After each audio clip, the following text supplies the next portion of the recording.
Like کریں، subscribe کریں، bell icon کو دبائیں تاکہ ہماری ویڈیو سب سے پہلے آپ کے پاس پہنچ سکے۔ دنیا میں اللہ عز و جل نے بے شمار انسان پیدا کیے اور ہر انسان اپنے اپنے اعتبار سے اپنی زندگی کے لمحات گزارتا ہے، لیکن یہ بات ذہن میں رکھنا چاہیے کہ بظاہر نظر آنے والے ہر انسان یکساں ہوتے ہیں، لیکن مرتبے کے اعتبار سے، کردار کے اعتبار سے، منصب کے اعتبار سے، فضیلت کے اعتبار سے، صلاحیت کے اعتبار سے ہر انسان یکساں نہیں، بلکہ اللہ عز و جل نے ہر انسان کو ایک دوسرے پر اور مختلف انسان کو مختلف انسانوں پر فضیلت عطا فرمائی ہے۔ کوئی جہالت کی وادیوں میں بھٹک رہا ہے تو کسی کے سینے میں علم کی شمع روشن ہے، کوئی تعمیری کام کی صلاحیت رکھتا ہے تو کسی کے اندر وہ صلاحیت موجود نہیں۔ غرض کہ اگر آپ روئے زمین کے انسانوں کی زندگی کو دیکھیں تو طبقات انسانی کے اندر مختلف انسان مختلف صلاحیتوں سے اور مختلف کمزوریوں سے اپنی زندگی کے لمحات گزارتے نظر آتے ہیں۔ آج مجھے آپ کو بتانا ہے کہ مسلمانوں کی یا پوری دنیا میں بسنے والے انسانوں کی کمزوری کیا ہے۔ آج کے دور کا انسان ہو یا ہر زمانے کا انسان، آج کے دور کا مسلمان ہو یا ہر زمانے کا مسلمان، وہ خوش کب ہوتا ہے اور ناراض کب ہوتا ہے، شکوہ کب کرتا ہے اور شکر کب کرتا ہے، اسے تھوڑا سمجھیں۔ موجودہ دور کا مسلمان ہو یا کسی زمانے کا مسلمان، جب اسے نعمتیں ملتی ہیں تو شکر بجا لاتا ہے، نعمتیں ملتی ہیں تو خوش ہوتا ہے، آرام ملتا ہے تو خوش ہوتا ہے، اولاد کی طرف سے کوئی خوشخبری ملے تو خوش ہوتا ہے، اور کوئی تکلیف پہنچ جائے تو شکایت بھی شروع کر دیتا ہے اور ناراض بھی ہو جاتا ہے، بلکہ وہ یہ کہتا ہوا نظر آئے گا کہ آخر تکالیف میرے دروازے پر دستک کیوں دے رہی ہیں، میرے گھر میں پریشانی کیوں ہے، میں مصیبت میں کیوں گھرا ہوا ہوں۔ ایک انسان ہے جو کئی سالوں تک آرام کی زندگی گزارتا ہے، لیکن اگر 2 دن کے لیے تکلیف آ جائے تو پوری سوسائٹی کے اندر شکوہ کا بازار گرم کر دیتا ہے اور دنیا بھر کو پتہ چل جاتا ہے کہ فلاں شخص فلاں مصیبت میں گرفتار ہے۔ یہ عام انسان کی ایک سوچ ہے۔ آپ چہرے سے سمجھ سکتے ہیں، کردار سے سمجھ سکتے ہیں، انداز سے سمجھ سکتے ہیں اور زندگی کے لمحات سے سمجھ سکتے ہیں کہ سامنے والا انسان خوش کب ہے اور ناراض کب ہے۔ آئیے اب ان تمہیدی گفتگو کے بعد ہم یہ سمجھیں کہ ہم آج کے دور کے اندر اللہ کی بارگاہ کے اندر یہ تو کہتے ہیں، میرے مولا ہم سے تو راضی ہو جا، میرے کریم ہم سے کوئی ایسا کام لے لے جس سے تو راضی ہو جا۔ اس طریقے کے جملے ہماری زبان پر جاری رہتے ہیں، لیکن سوال یہ پیدا ہوتا ہے، کیا ہم بھی اپنے مولا سے راضی ہیں؟ ہم تو چاہتے ہیں کہ ہمارا مولا ہم سے راضی ہو جائے، لیکن سوال یہ پیدا ہوتا ہے کہ کیا خالق کائنات جل جلالہ کے حوالے سے ہمارے دل و دماغ میں یہ بات موجود ہے کہ ہم اللہ سے راضی ہیں؟ تو آج اگر دیکھیں، اللہ سے جو بندہ راضی ہوتا ہے تو اس کی طرف سے خوشی ملے یا غم ملے، ہر حال کے اندر بندہ راضی ہوا کرتا ہے۔ میرے پیارے آقا صلی اللہ تعالی علیہ وسلم کے پیارے دیوانوں، اللہ کی رضا بندے کے لیے اور بندے کی رضا اللہ کے لیے، اسے ایک ایگزامپل کے ذریعے آپ سمجھنے کی کوشش کریں۔ انشاءاللہ العظیم جب اسے سمجھیں گے تو آگے کی گفتگو سمجھنا آسان ہوگا۔ میرے پیارے آقا صلی اللہ تعالی علیہ وسلم کے پیارے دیوانوں، ایک بندہ اللہ سے راضی ہے یا اللہ اس بندے سے راضی ہے، اسے 2 چیزوں کے ذریعے آپ سمجھیں۔ پہلے آپ یہ سمجھیں کہ اللہ بندے سے راضی ہے، اس کی علامت کیا ہے، اور دوسرا یہ سمجھیں کہ بندہ اللہ سے راضی ہے، اس کی علامت کیا ہے؟ تو میں آپ کو بتاؤں، اللہ جب کسی بندے سے راضی ہوتا ہے تو اسے اپنی کتاب پر عمل کا جذبہ عطا فرما دیتا ہے۔ اللہ جب کسی بندے سے راضی ہوتا ہے تو اس کے لیے اطاعت آسان کر دیتا ہے۔ اللہ جب کسی بندے سے راضی ہوتا ہے تو عبادت اس کے لیے آسان ہو جایا کرتی ہے۔ اللہ جب کسی بندے سے راضی ہوتا ہے، اللہ کے احکام اور اس کے رسول کے احکام اس بندے پر آسان ہو جایا کرتے ہیں۔ تو ایک سمپل سی بات ہمارے ذہن میں یہ آ گئی کہ ہم کیسے پہچانیں کہ ہمارا مولا ہم سے راضی ہے؟ تو اس کی علامت یہ ہے، جب عبادت ہم پر بوجھ نہ بن جائے، جب زکوٰۃ ہم پر ٹیکس نہ بن جائے، جب حج ہمارے لیے تکلیف دہ نہ ہو، جب مخلوق خدا کی خدمت ہمارے لیے تکلیف دہ نہ ہو، جب قرآن پر عمل کرنا آسان ہو، جب احادیث پر عمل کرنا آسان ہو، ہماری طبیعت ان عبادات کی طرف مائل ہوتی چلی جائے، تو سمجھ لینا چاہیے کہ اللہ ہم سے راضی ہے۔ اور اسی طریقے سے بندہ خدا سے راضی ہے، اس کو کیسے سمجھنا چاہیے؟ تو اس کی علامت یہ بتائی گئی، میرے پیارے آقا صلی اللہ علیہ وسلم کے پیارے دیوانوں، اور بندہ اللہ سے راضی ہے تو اللہ کی طرف سے جو بھی مل جائے، خوشی ملے تو بھی مولا تیرا کرم، غم ملے تب بھی مولا تیرا کرم، اس لیے کہ میں تو تیرا بندہ ہوں، تو میرا کریم ہے، جتنا مجھ پر میں مہربان نہیں اس سے زیادہ تو مجھ پر مہربان ہے۔ ہر حال کے اندر بندہ اللہ کا شکر ادا کرے، اللہ کی شکایت نہ کرے، تو اس سے یہ بات سمجھ میں آتی ہے کہ بندہ اللہ سے راضی ہے۔ میرے پیارے آقا صلی اللہ تعالی علیہ وسلم کے پیارے دیوانوں، دنیا کا انسان یہ تصور کرتا ہے کہ نعمتیں مل جائیں تو اللہ ہم سے راضی، جس کے پاس سرمایہ ہے وہ اس سے اللہ راضی، جس کے گھر پہ مصیبتیں دستک نہیں دیتی ہو اللہ اس سے راضی، جس کے پاس عالی شان محل ہیں گویا اللہ اس سے راضی۔ نہیں، اللہ عز و جل کسی بندے سے راضی ہوتا ہے تو اسے اپنی بارگاہ میں جھکا لیا کرتا ہے۔ اللہ جب کسی بندے سے راضی ہوتا ہے تو اس بندے کی دعاؤں کو قبول کر لیا کرتا ہے۔ اللہ جب کسی بندے سے راضی ہوتا ہے تو اسے اپنی عبادت کا سلیقہ عطا کر دیا کرتا ہے۔ میرے پیارے آقا صلی اللہ علیہ وسلم کے پیارے دیوانوں، آپ دیکھیں، ایک خاتون تھی، راستے سے جا رہی تھی، ٹھوکر لگی، پیر کا ناخن نکل گیا، وہ مسکرانے لگی۔ ایک زندہ ناخن، پیر کا ناخن اس کے پیروں سے نکل جائے تو چیخ نہیں نکلتی، شور نہیں مچاتی، واویلا نہیں مچاتی، شکایت نہیں کرتی، بلکہ مسکراتی ہے۔ لوگوں نے کہا، مائی تجھے تکلیف نہیں ہو رہی؟ خون نکل رہا ہے، پریشانی ہو رہی ہوگی، درد ہو رہا ہوگا، تجھے تکلیف کے موقع پر بھی تو مسکرا رہی ہے۔ جواب کے اندر وہ خاتون کہتی ہے، میں اس لیے مسکرا رہی ہوں، ایک سوال میں تجھ سے پوچھنا چاہتی ہوں، میرے سوال کا تو مجھے جواب عطا فرما۔ اس نے کہا، کیا سوال ہے مائی؟ اس نے کہا، مجھے یہ بتاؤ، میں چاہتی تھی کہ میرا ناخن نکلے؟ اس نے کہا، نہیں، کوئی انسان نہیں چاہتا کہ اسے تکلیف پہنچے۔ تو کہا، کس کے چاہنے سے یہ ناخن نکلا؟ اس شخص نے کہا، خدا کے چاہنے سے ناخن نکلا۔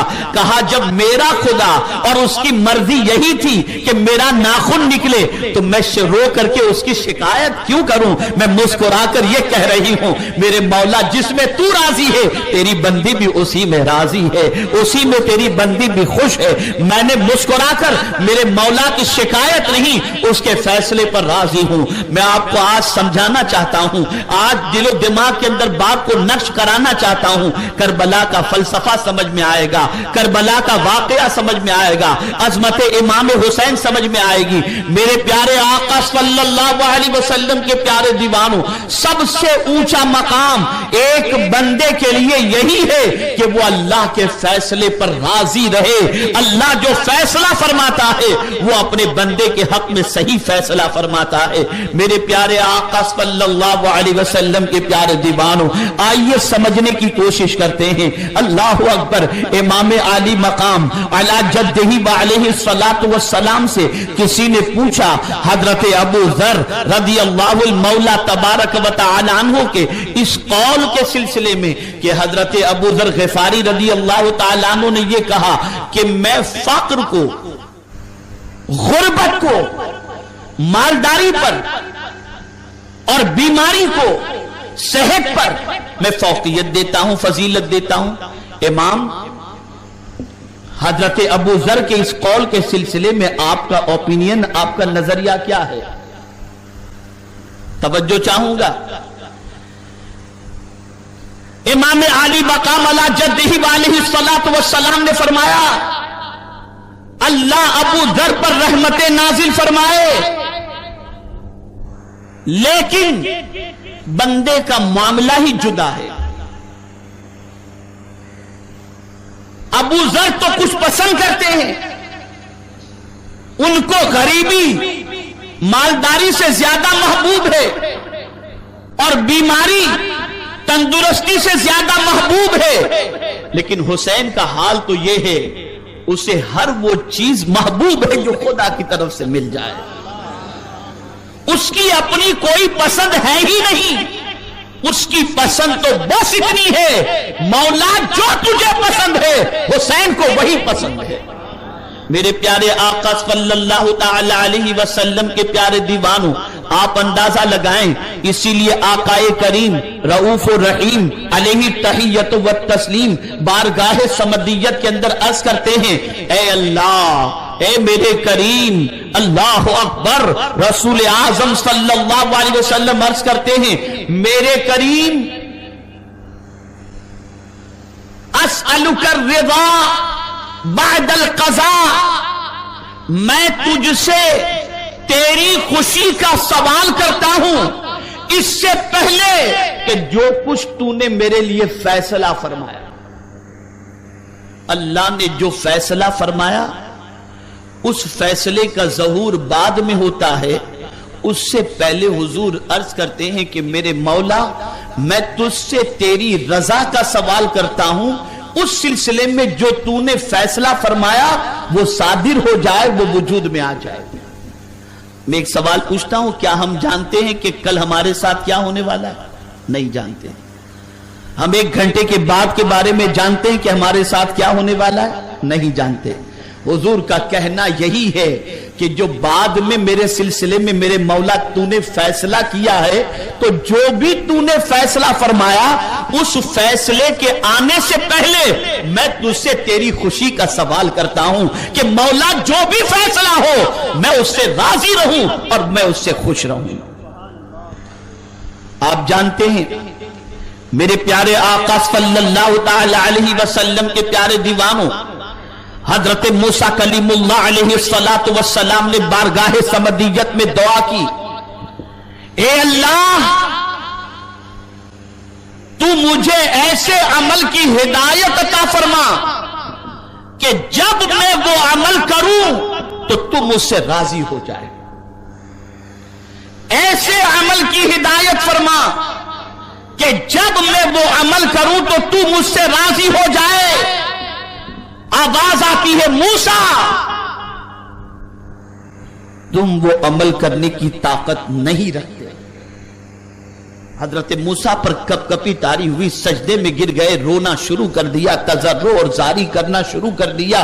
عرض کرتے ہیں میرے مولا کرم فرما، ایسا کوئی عمل جو میں کروں اور تو مجھ سے راضی ہو جائے اس کی نشاندہی فرما دے۔ اللہ عز و جل نے فرمایا موسیٰ، تو جاننا چاہتا ہے کہ کون سا عمل مجھے راضی کرتا ہے؟ تو میں تجھے بتا دیتا ہوں، اے موسیٰ، میرا جو بھی فیصلہ تیرے سلسلے میں کروں بس تو اس سے راضی رہے، تیرا راضی رہنا ہی میری رضا اسی میں موجود ہے۔ میرے پیارے آقا صلی اللہ تعالی علیہ وسلم کے پیارے دیوانوں، اب اگر کوئی بندہ اللہ کے فیصلے پر راضی رہتا ہے کہ ہوا وہی جو مولا چاہتا تھا، تو کیا ہوتا ہے؟